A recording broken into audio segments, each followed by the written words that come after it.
Sveiki matematikai ir kiti galvosūkių mėgėjai. Šiandien leisimės į įdomią kelionę po lygčių pasaulį. Sužinosime, kas jos yra, kaip jas spręsti ir kodėl jos tokios svarbios. Pabandykime pasiaiškinti, kas yra lygtis ir jos sprendinys. Įsivaizduokite lygtį kaip svarstyklės, kuriuose abi pusės turi būti lygios. Mūsų tikslas rasti tokią nežinomoje, dažniausiai žymimo raidę x reikšmę, kad lygybė išsipildytų. Ši reikšmė x ir vadinama lygties sprendiniu.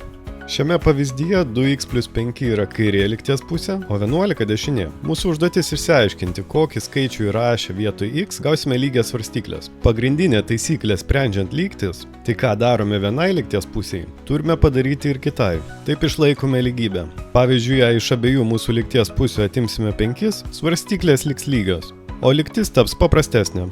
Norėdami išskirti nežinomai, naudojame atvirkštinius veiksmus. Jei lygtyje turime daugybę, ją naikiname dalybą ir atvirkščiai. Aptarkime dažniausiai pasitaikiančias klaidas sprendžiant lygtis. Svarbiausia klaida, kurios turite vengti – dalyba iš nulio. Tai griežtai draudžiama matematikoje. Kita dažna klaida yra bandymas traukti kvadratinę šaknį iš neigiamo skaičiaus. Kol kas tokių skaičių nenaudojame, tad jei gaunate tokią situaciją, žinokite, kad kažkur suklydote.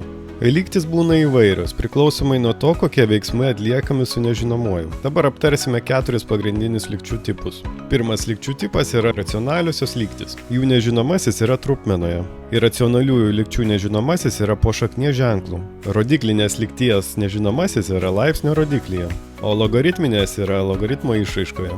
Puiku, dabar žinote, kaip atpažinti skirtingų tipų lygtis. Beliko įtvirtinti įgytas žinias, sprendžiant praktinius uždavinius, kuriuos galite rasti www.edusia.lt svetainėje. O kitą pamoką giliau nersime į racionaliųjų lygčių pasaulį ir išmoksime, kaip spręsti įvairiais būdais. Iki greito!